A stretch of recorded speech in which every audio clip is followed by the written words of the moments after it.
Ana Oli, Pop Roxx Radio. Estás escuchando Jamie Roxx de Pop Roxx Radio. Manténganse al tanto. Hej, det här är Hits från Sverige och vi lyssnar till Pop Roxx Radio med Jamie Roxx. Hey everybody, welcome to the show. This is the Pop Roxx Radio Talk Show. I'm your host, pop art painter Jamie Roxx, and this is the big show. You found it. Sure, I'm glad you did, as are our advertisers. And remember to support them, check them out and whatnot. There's a reason they're our advertisers, and we appreciate that. Also, they usually have some sort of space in lieu of they used to use codes. Now they just have a space. How'd you hear about us? Just type in Roxx, R-O-X-X, something like that, and they'll know. As a business owner, engagement tracking is important. It tells us where to write who does it checks to and whatnot. I'm sure they appreciate that. We're doing something a little different today. I have both a rock star and a independent filmmaker. No, it's like Jamie, we're simply sick of rock stars and independent movie makers. Come on, man, give us something interesting. And this is a person I found incredibly interesting. He's just really, really cool. Without further ado, I would like to welcome Mr. Clark Lowe, President and CEO of the O'Connor Company. Clark, how are you? Jamie, I'm awesome. Happy New Year's. Great to be here. Happy to be rolling in 2025. And like everybody, very excited for a new year, new beginnings. Can you believe it's 2025? I mean, I don't know. I know I'm an old man and everything, and I'm probably stuck in the past somewhere. But it seems, I don't know, maybe 2012, 2009, maybe? It doesn't seem 2025.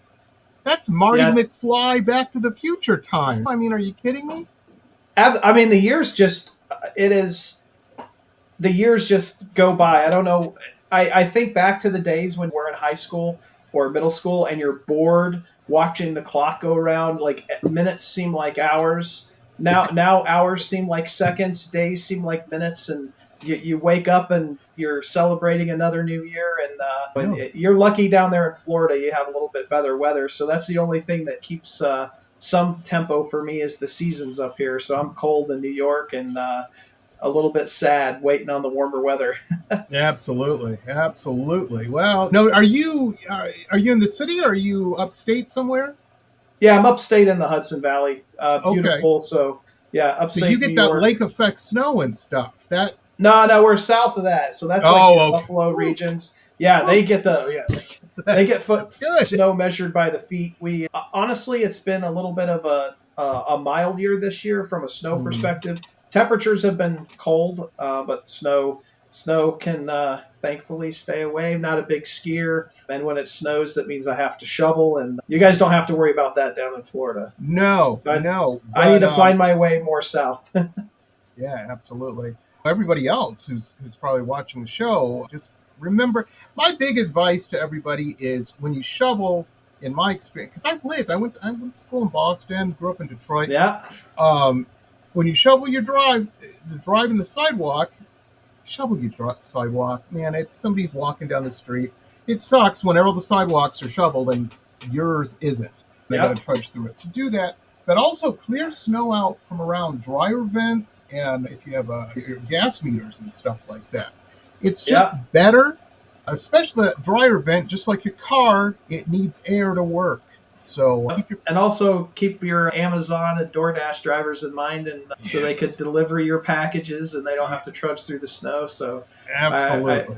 I got too much packages coming to the house, and so we always keep a nice spot for those guys to walk through. We even shovel a lane through the grass out to the road because our UPS driver usually stops in the front of the house. So we usually shovel, and the bus stop is right in our front yard too. So we kind of dual purpose, so they don't have to trudge through the snow. Absolutely. So it's great. Well, those kids will be trudging through the snow and trudging it into your house. So it behooves you to do that, you know? Absolutely. It's crazy. Also, real quick, right now, I know people are going to be seeing this in a couple days and whatnot. I've been watching the news, and real bad scene out there in Southern California, my old neck of the woods, folks. listen to the authorities. If you need to evacuate, get the hell out, man, and take care of your pets. If you go to any of my social medias this morning, I posted that I saw online where people were taking horses and larger Yeah. animals and whatnot. But yeah, don't risk with fire. Correct. Don't risk it. I Yeah. mean, Hope. I always say hope is not a good strategy, and I no. extend that here. Like if you're requested to evacuate, or as evacuation zones get closer to you, it's always better to be proactive and get out. I'm a pilot I'm also a pilot, and one of our sayings in the pilot community is sometimes the best tool is your credit card. So yeah, it's always good to get away, get the loved ones, elderly, family, pets, get them out. If something happens, God forbid, that's what we have insurance for, and you don't want to be caught up with in an emergency situation. So yeah, definitely agree on Absolutely. those sentiments. Absolutely. I had a guest. I remember I've been doing the show. We used to do an audio show. We started this past summer. We started doing video. I finally gave in. Everybody bugging me to do video. And since 2013, we've been doing the audio half of this. And I had a guest on, and she was an independent filmmaker, big surprise, and had made a movie and all this and that. And there's been 9 giant wildfires in Southern California since then, but this was the first person I knew directly whose house and everything it burned up, gone. Wow. And she was okay. Her and her fella got out. But yeah, I was watching the news and I was thinking, because she had posted all these pictures on Instagram and stuff of the ash spot that remained. And I'm like, man, I was thinking, I wouldn't want to be in that situation where Absolutely not. I'm not a pack rat or anything, but there's pictures and just stuff that I have, a million little things. And I have them for a reason. I like them. I don't want to lose them. Not that materials, you want to be safe and your family's safe, but yeah, I can't even picture, can't even imagine. But anyway, so speaking of all this crazy weather and all this stuff, because it looks like that's kind of on the menu now for the foreseeable future. You're in the construction business. Your company has a long history. I watched the video. I've been posting the video. That's a good video that tells the story of O'Connor. You came on a couple years ago, right? Correct. Yep. Came on a couple of years ago and took over as CEO about a year ago, Wow. just over a year ago now. And yeah, very fortunate to be taking over the legacy of such a wonderful company that was founded in the late 70s and kind of carry that heritage and pedigree forward. So more than blessed. I always say the universe has given me more than I deserve, and O'Connor is certainly an extension of that. I was watching that video, and my father's not in the construction business. He was in the automotive business. Grew up in Detroit. He had several factories that ran parts, that made parts for some of the big three, and 2 other companies who made machines that we made parts for machines. But I remember growing up in that time period. I remember being a teenager. This is a story a quick one, but I remember you'll relate to that. You'll understand. And anybody out there who's thinking of working for themselves, take heed and listen, because when you're the boss, things kind of change. Yeah, you may get a salary or this or that, but I remember there was this concert I wanted to go to, and I'd asked this gal that I just thought was all right on a Saturday night, just dynamite, and she had said yes, and so the date was on. I was very excited, and my mom went around. She did it every week, passed the checks out to the men on the floor and whatnot, and everybody got their checks. She was kind of in charge of that. Somehow, in the shuffle, my check wasn't there. I didn't get one. Oh, I needed that check for the date. And so I went to my father, went in his office, and I'm like, Dad, I don't know what happened. There must have been some sort of clerical oversight or something. And he's like, well, son, your name's on the building, and we've had a rough couple weeks. And I'm like, yeah, but the men got paid. And he goes, the men always get paid first. Yeah. I'm sorry. What's going on? And I'm like, well, I got this. And he goes, well, here's a 20. Can you nurse nurse, your soda for the night? And yeah, he goes, make sure she gets a fresh one. I'm like, okay. But I mean, that was my first real world experience of running a business. One of the things, that's how it happens. Not all the time. And your Yep, but business sometimes. folks may not be that small. Um, but yeah, there's just responsibility and whatnot that you don't think about. And Clark will tell you too, the cool thing, he became CEO and president of the company, is just like all the people who punch a clock, he only works 40 hours a week. No, I wish. no. I think I have 40 hours in by Wednesday usually, Yeah, and exactly. that's like I think yeah, my average day now. My so I work from home a lot and travel via plane Right. down to headquarters, fly myself down there, and I think an average work day is usually probably 6:30 a.m. until 9 p.m. and it's Mm-hmm. pretty solid through. It was funny. I sent a friend a screenshot of my phone this morning at like 9 o'clock, and I was like, this had full battery, and I was almost hitting the red in just 3 hours of 2.5, 3 hours Absolutely. of work.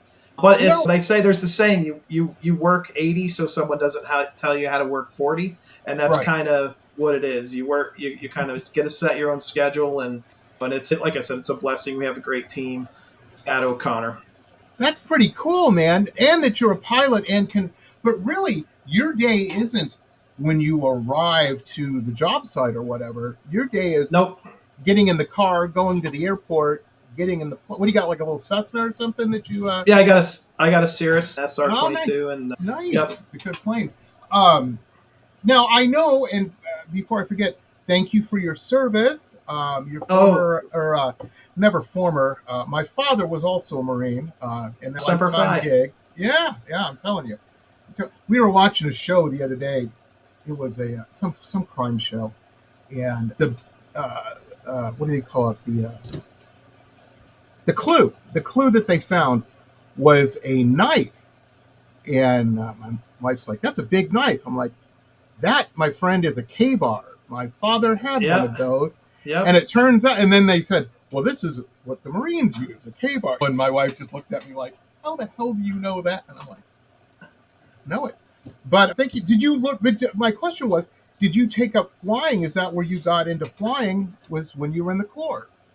Yeah, indirectly in the Marine Corps, I was a navigator on C-130s, and so I spent about I don't know 1,500 to 2,000 hours in the C-130 flying all over the world. So it was a great 9 years in the Marine Corps. Did some really awesome stuff, and really like I always say, like I went in the Marine Corps right after 9/11, like the Mm. December after 9/11. I Mm-hmm. was like a punk, like didn't do super well at college.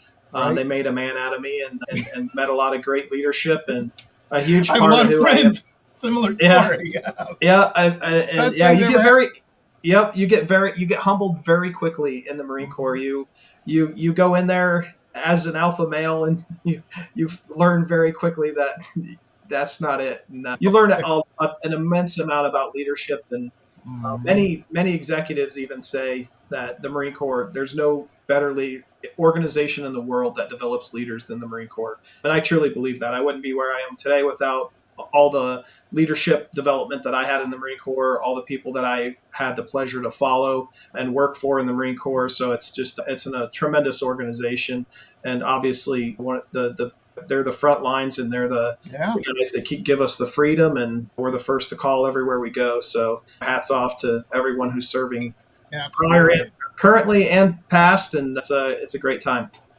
Oh yeah, it's crazy. It's interesting when you were saying that and talking and reading about you and talking to you and whatnot. And yeah, folks, of course, I'm going to talk about my dad, just because it fires on so many of the cylinders. But I remember my father, he was the boss. He had a big office, nice stuff, big leather chair. It was nice. But on the back of his door, he had a fresh pressed, clean shirt and tie always. And the reason he had that is because a lot of days he would wind up down on the line with the men down there fixing something that broke that he knew how to. It would take him 30 minutes to fix and show them how to do it, then send it out. You can't do that. You got to be down there.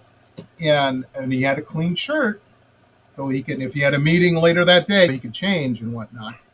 Yep. And that's just part of it. And I think that's kind of a Marine thing is the Marines seem to always be very hyper vigilant on looking good, when they have to. Yeah, you You got to look be at the prepared. uniforms, folks. There's Yeah, a they always reason say, for prior proper preparation prevents poor performance is the Oh. 6 P's of life, we say. And that's a big piece of the Marine Corps is this idea of just fundamental idea of how do you prepare for life every day. And there's a Navy SEAL that talks about it in this college address where he talks about the first thing you do is you get up and you make your bed because you've accomplished something for the day. And I was just talking to somebody 2 weeks ago about some business advice. And he's like, what's the biggest advice that you have for business? And I said, everybody who's ever started a business, they tell you the same thing. Just start. Don't try to worry about all these things. I said that, everybody thinks like the Elon Musks and the Steve Jobs of the world are like these big geniuses. And I say, if you think about it, they're actually dumber than you think because they're not playing chess. Like guys who are really good at business, they're simply solving the problem directly in front of them. They're not trying to solve the problem 10 dominoes away. And that's what stops a lot of people from getting into starting their own business is they're trying to solve all the dominoes in front of them and they just keep having a hard time. And it's just like, just focus on the one problem in front of you. Just start, focus on one problem. And when you solve that, I promise you there will be another one. And even if you get 20 dominoes from now, the problems don't stop. There's always more problems. So don't try to hug a cactus, as I say. Don't try to get your arms around all the problems. Solve the problem in front of you. And like these people who are very good at business, like the genius isn't that they're thinking 20 chess moves ahead. The genius is that they're just hyper focused on the one problem in front of them. So I always say these guys are dumber than you think. They're very smart, but the genius is in the simplicity of how they approach the problems in business. And that's usually how it goes, man. In any business, is cutting corners to save money or this or that. I mean, budgeting is very important in anything. But simplicity, keep it simple. You'll be amazed how well that works. I have a problem in that I tend to overthink things. And I'll give you guys a very good example. The other day, I was watching some video about hobos, of all things, on YouTube, just because it happened to come up on the thing when I was having my lunch. And it saved, I couldn't believe the simplicity, the simple solution that presented itself to me. I have recently built this big camp kitchen. We have a big fire pit, and I said, I want an outdoor kitchen. And I've got grills and propane grill, all this kind of stuff. But I said, I don't want it like everybody else's. And our backyard, I've kind of set it up so it's kind of Native American themed in design. It's very rustic. And I said, I want something, I need water for when I'm cooking and stuff. Just to have water on hand is a good thing. And I had come up, I had drawn out schematics and sketches and all kinds of stuff I was going to put a sink in and all this kind of stuff. I was watching this video about hobos and what they had in their little campsite that they were showing. They're like, this is a typical hobo campsite. They had made a little tripod, 3 poles lashed together, and a bowl basin. Got their water and put it in there, and when they weren't using it, it all folded up and got stored away. And I said, that solves and it's the simplest thing in the world. I have 3 poles and a shoelace, I guess, or whatever to make the lash. Not a big deal. But yeah, and it works great. And it's really a metaphor for so many things, and no matter what type of business you're in, especially if you tend to overthink things, ask yourself the question when looking at a problem, what's the simplest solution to this particular problem? And second question, can we do that? Exactly.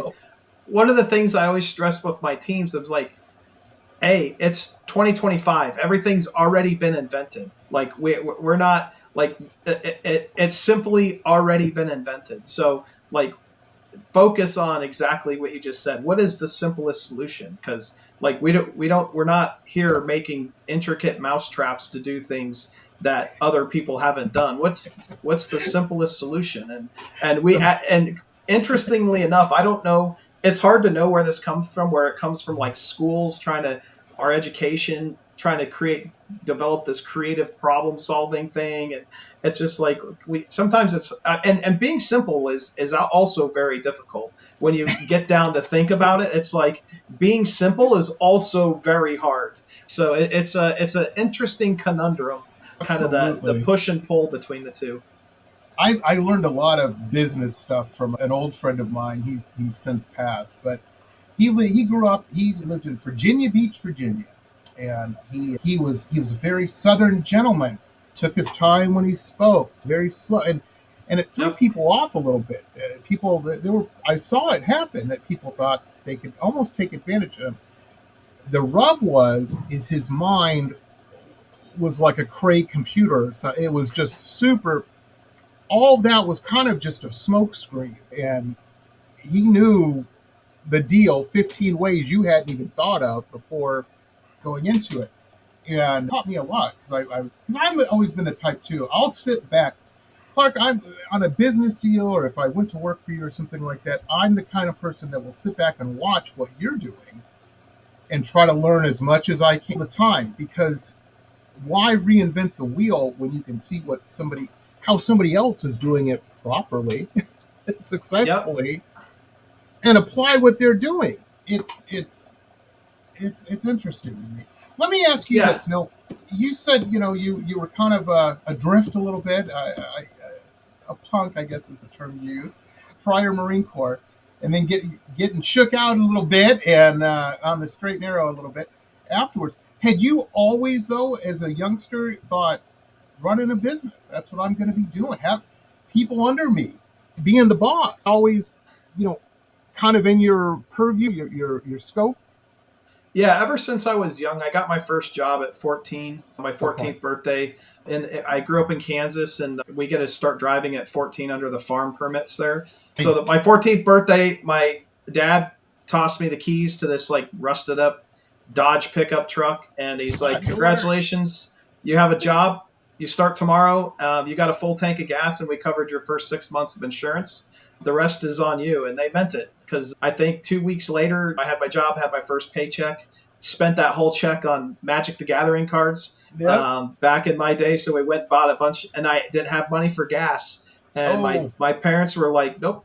So I was like running on fumes and had to park it, and I had to walk to school for like a week, and I was so embarrassed that I told everybody I needed a part for the car to repair it so I could get it back up and running. So after that, it taught me a valuable lesson, like, you might want to put gas in the car so you could stay a cool kid. But then from there, my first job, I moved up into like a shift manager. I was a athletic umpire, so I umpired baseball. As I got into college, I did basketball and football as well, so I did officiating. So I always kind of, weirdly enough, without trying, ended up in positions of, we'll call it authority, of responsibility, leadership.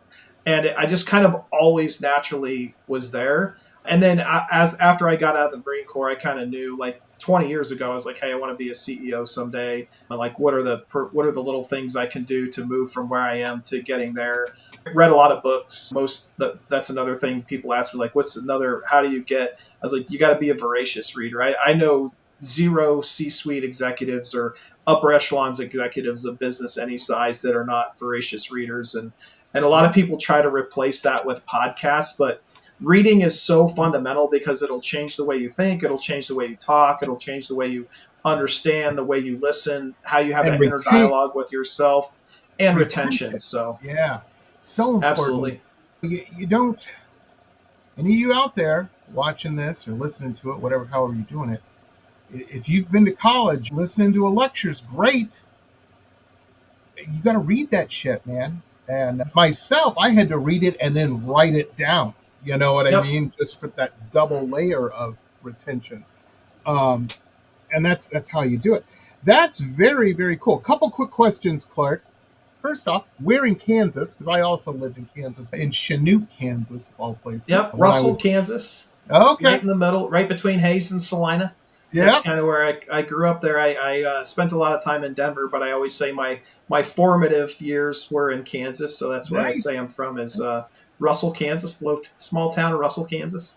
And what type of work was that first job? What business was that in? I'm It curious. was Bogarts. I was the guy that bagged the groceries and Gotcha. then put them in the cars, and so back at this, so this is like the mid 90s, and so Hmm. that people don't appreciate this now, but back in the day you used to smoke cigarettes with your kids in the car with the windows up, and it's a big no now, but I can still remember vividly like putting the groceries in the back of these cars that were decades old that have been Smell. smoked in, and Yeah. it just like the smell just like punches you in the face. But yeah, that was my first job and I think I made like 7.50 an hour, 7.25 an hour. Back then gas was like 89 cents a gallon. Oh It yeah, was, yeah, so it was you could make a good living as a absolutely. teenager off 7.50 an hour and some tips here and there, and it was great to get started early. Something I think is missing with the current generation. They seem to not be getting their first job until they're in their early No, 20s.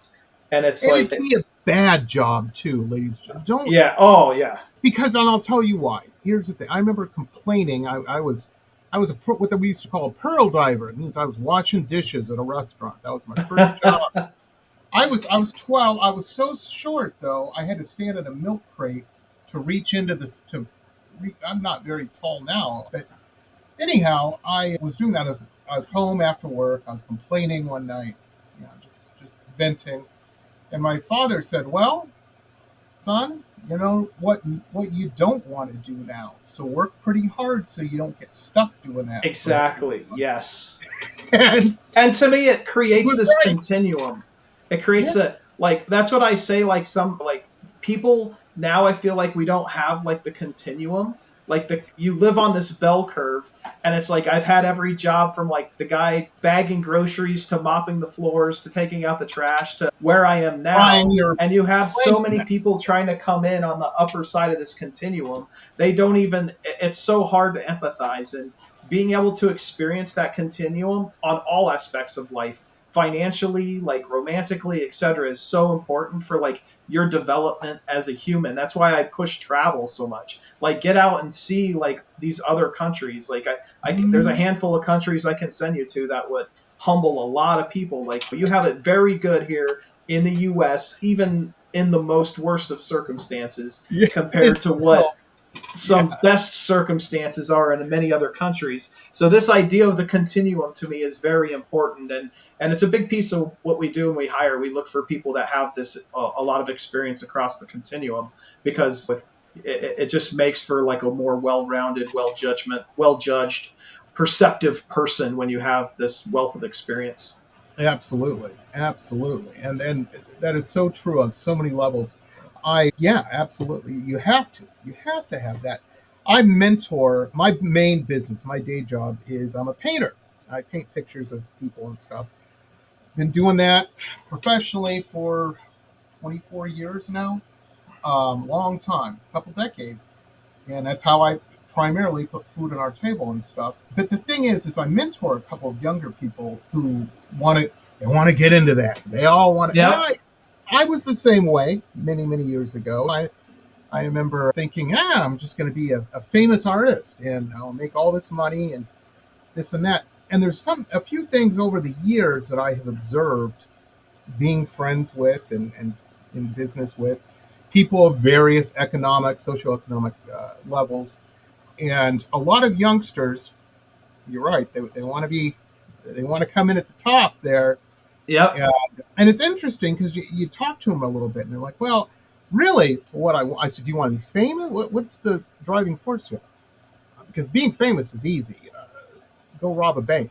Your face will be all over Yeah. the say you're famous, and you won't have to worry about rent for 20 years. For a long time. Yep.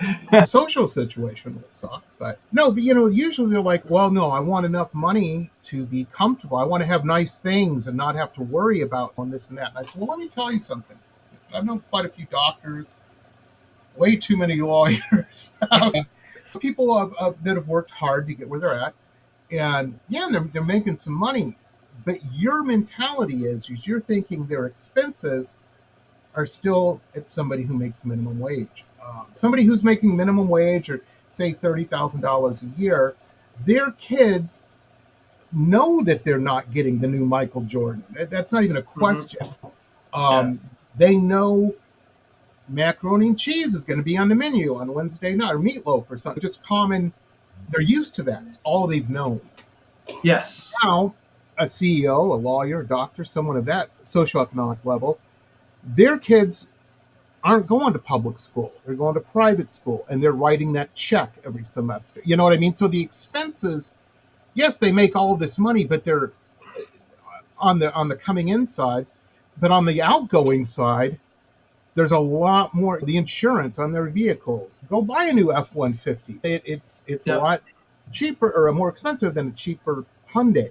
Both brand new, and they both probably work, but they don't realize because they haven't seen it. You know what I mean? They haven't experienced it. And yeah, there's just more expense that people don't think about. And not saying that Clark's living high in the hog and lighting cigars with $100 bills. I know very few successful people. They have nice lives. They do nice things. They go to Disney World. They have some nice times, but they work real hard to be able to do those things. And those things that isn't a Tuesday. That's a special. Correct. Yeah, absolutely. Yeah. Yeah. A lot of people see like this 0.1% of the world that have yachts and big airplanes and stuff and think that's the exception, not the rule. And even with most people who are well off to do, that have high positions and very stable income and don't really have to worry about what I call like life is on auto pay, right? Like everything's on auto pay. It comes out even like people at that are typically people who are very disciplined.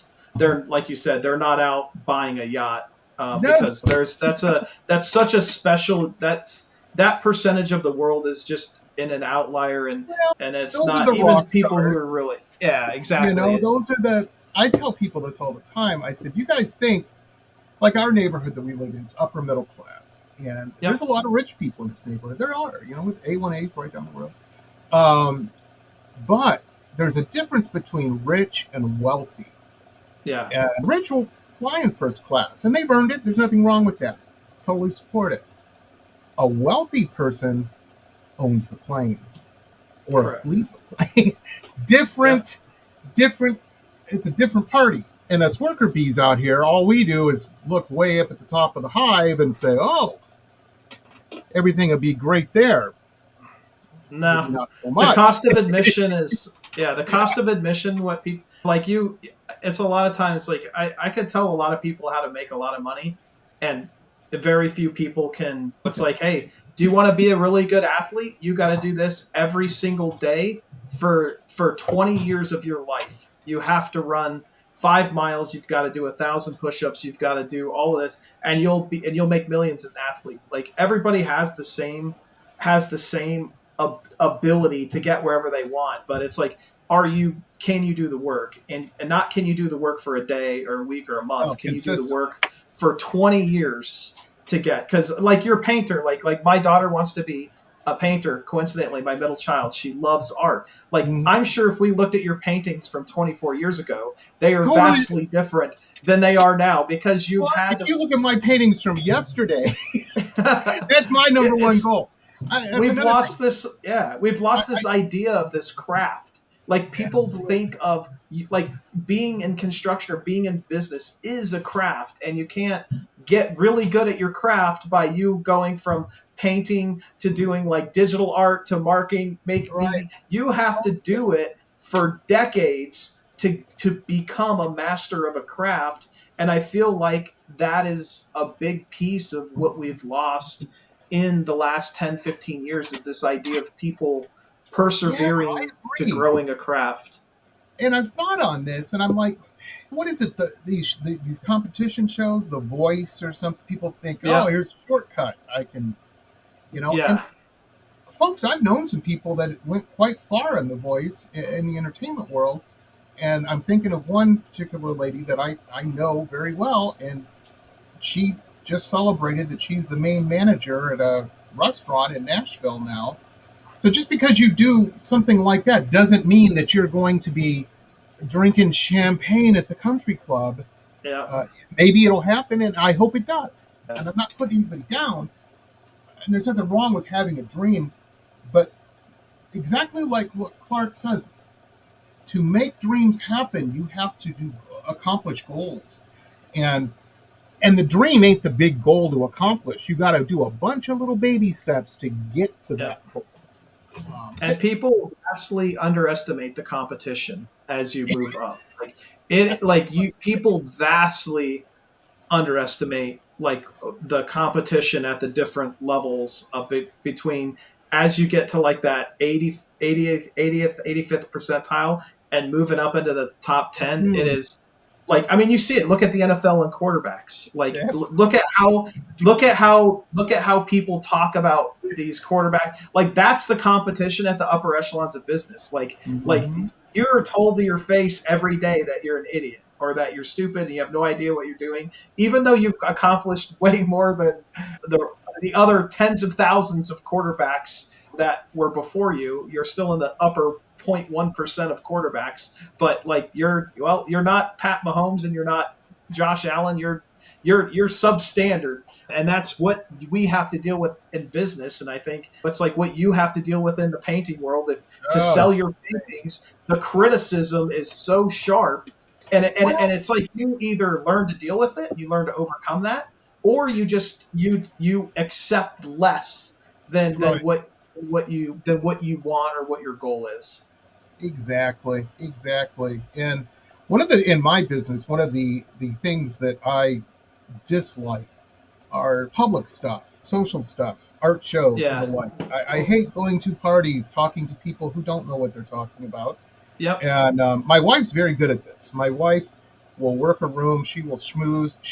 I'm usually out front vaping or something. She'll come get me and lead me to who I need to talk to and kind of whisper, okay, his wife's name is Yep. Cheryl and blah, blah, blah. We're a great team, and that works for us. But that's a big, giant part of the business. Yeah. People want that, and they want the razzmatazz. And it's just something, it's not a strong skill I have, but it's something I've had to acquire and learn to Yep. do. But I wanted to ask you too. Now, what you're saying is also very true too. One of the things about being the boss, being the CEO, the president, the big cheese, is you have an army underneath you of employees, of workers, of people that need to get A to B or get things done. Yep. If any of them stumbles, they don't say, oh, well, that guy who works 14 layers down from old Clark, who we know here, he must have had a bad day or something happened or blah, blah, blah. No, they don't think like that. They say, well, Clark's company messed up, you have to shoulder that. And a lot of people don't realize that, you know? Yeah. If I go to a restaurant and have a bad meal, yeah, I'm blaming the restaurant, the chain. Exactly.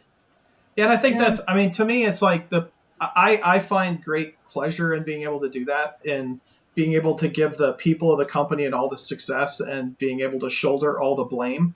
I find a lot of pride in being able to do that. And I think the great CEOs through our time have an ability to do that very, very eloquently and almost in kind of a mysterious way that they're able to shoulder that and say like, yep, this is my fault. And when great things happen, it's the team does it. And I think that's very important to kind of have that delicate dance between those two things. Cause sometimes and fortunately we haven't had any big ones like that, but some decisions by someone that a CEO may never even touch or talk to cost your company millions and millions of dollars in stock or market equity. I think back to like the whole Pepsi commercial thing that happened with one of the mid-level marketing people made a brand deal with someone that didn't kind of hit the market so well. Can't remember if that was Pepsi or Budweiser, one of the two. But like the CEO now has to answer to that. But it's all, to me, it's all part of the process. And being able to fail forward is important. Being able to fail and fail and fail and fail. That's why a lot of people, again, another concept that has a hard time with people starting their own businesses, because it's like most guys, like people talk about whatever Donald Trump bankruptcies or so-and-so bankruptcies. It's like anybody with anything probably had a life more of failure than they did success. Absolutely. Just like you've painted more bad paintings than you have good ones, right? So like it's like, and a lot of people, a big portion of our population have a hard time understanding that, and understanding that, like, in order to get, like, it's easy to stay in the middle, right? The little few, between the 40 and 70% mark, where when the bell curve, everybody lies. It's hard to get a plane in the middle, though, Clark. It's hard to get your own plane. And that's exactly. Yeah. Let me ask you real quick. Your company is very successful, and one of the things that you guys are great at is implementing. Man, if I can speak, that'd be great. Implementing. You guys are ahead. You're seeing the lay of the land as far as green building materials, and the 12 chess moves ahead, what we're looking at and whatnot. And I think that's much more nuanced than people say, yeah, we just throw up some of them big windmills I saw on a TikTok video. Well, no, you got to get the power from the windmill to wherever it needs to be. There's and you got to get the rights to put it. There's a whole galaxy of things that no one thinks about.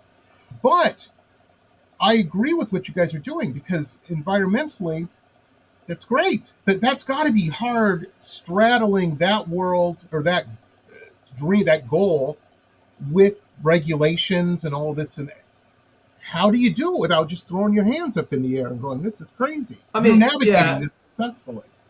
I mean, it's really about building partners through the whole value chain, because I think no one discounts the idea of greener technology.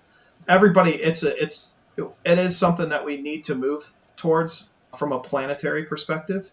It's not just us or China or insert country here. It is a human problem with us on the planet. And the hard part is with many of, the buck still stops in finance, right? And it's all about the cheddar. So it's all about the dollars. And I think that's the hard part with green, when it comes to green initiatives, is if you think about it this way, lighting has probably been the biggest green win that we've had in the last two decades that has really stuck.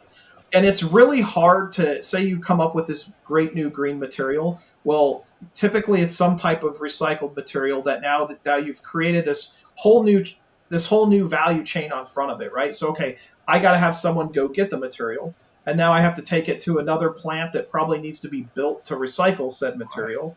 And then now I have to transport it from plant A to plant B. So, and we have this great new green material, but it costs 2 or 3 times all the other stuff now. So how do you facilitate that? And so you have this, right? Like our current system right now is kind of at odds with itself, right? We want green materials, but we don't necessarily have all the budgets to pay for them.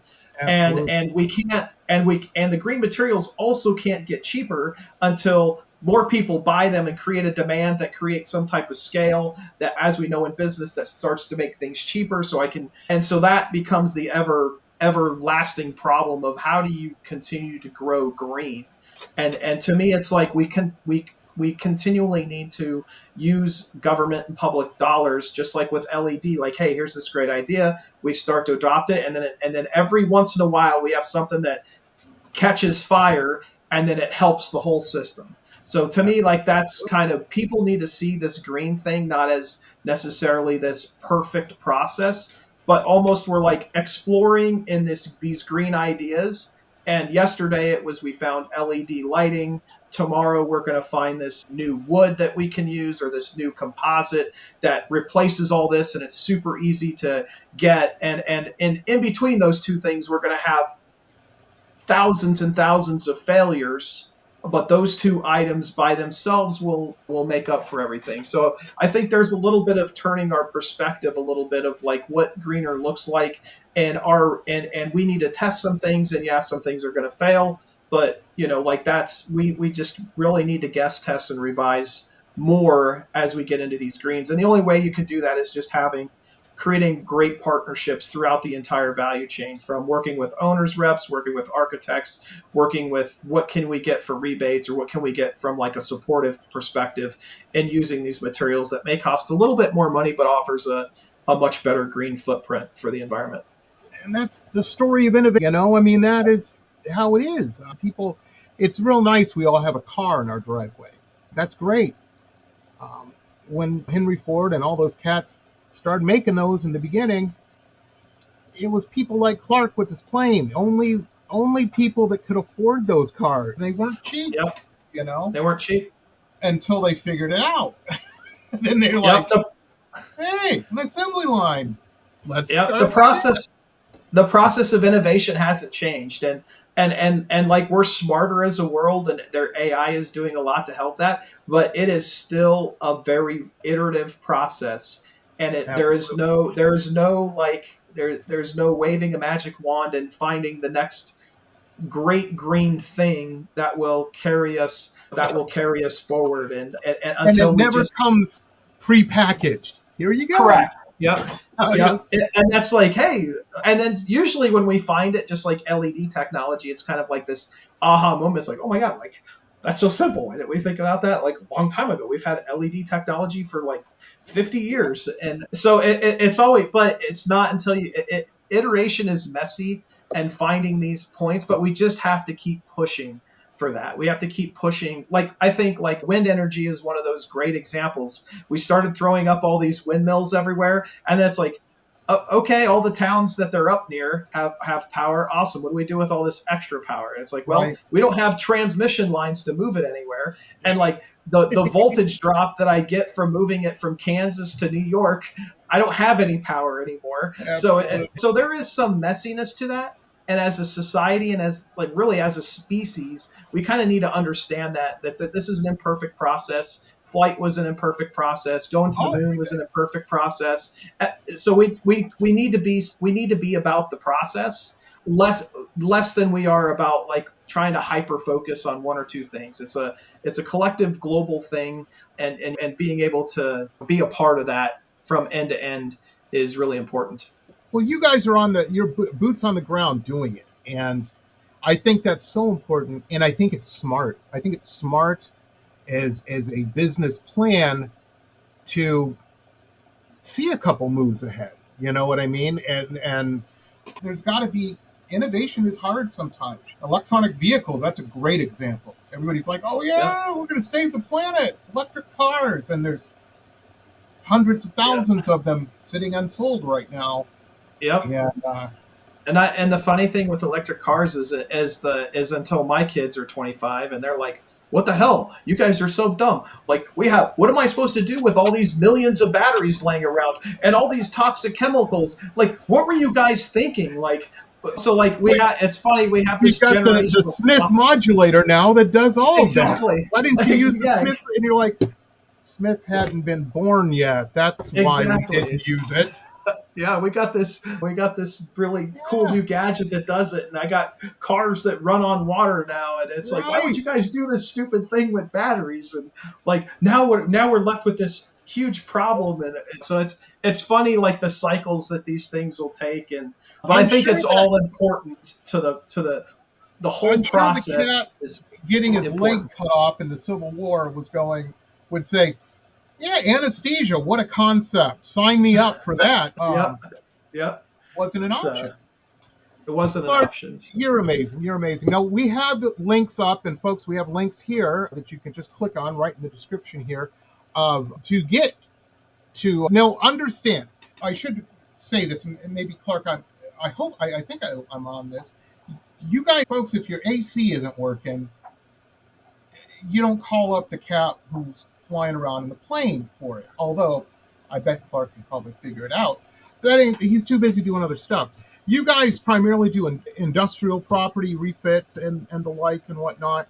Yeah, we do mostly Distribution commercial, centers. industrial construction. Yeah, and on the larger project side, so average project for us is 4 or 5 million plus. So Right. we're in the big space of doing construction. We're predominantly now kind of ground up. We do some larger industrial commercial retrofits as well. But yeah, mostly ground up big projects, and it's awesome to our kind of our motto is building the legacy of today for tomorrow. So like that's what we think about. We're building today for the legacy of everything everybody has tomorrow, and it's really cool to be a part of that and be a part of the infrastructure that we're building and the infrastructure that we're building for humanity. And there's a lot of it's great work that's going on out there, not just with our company, but all companies in construction. There's so many much needed updates across the U.S. right now, and getting Absolutely. the infrastructure updated.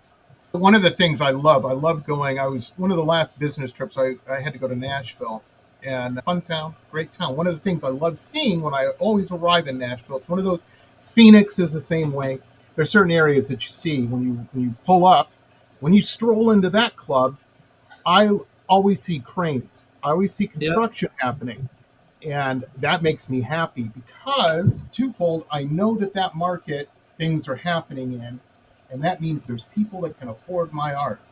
Secondly, they're building walls for set art to go on. So that's a good thing on two It fronts for me. is. Um, Absolutely. And construction's a sign that humanity's moving forward. And as we drive around, I always tell people, look at how much construction's going on, whether it's on roads or houses or big industrial projects. Like you want to be worried when you start driving around and you're not seeing that, because that means we're not moving forward now. So I think it's the best industry to be in. Construction and nice. space are the two best industries to be in right now. And just take a look at how much construction you got going around you. Absolutely. Well, thank you, Clark. Thank you for taking time out of your very busy schedule. I appreciate it. And big shout out. I don't want to forget Mark over there at Otter PR for Yep. putting us together. I've made a new friend. I'm very excited about that. And Clark's cool too because look behind him right there. He's got a Darth Vader head. Is that the one that Yeah. breathes?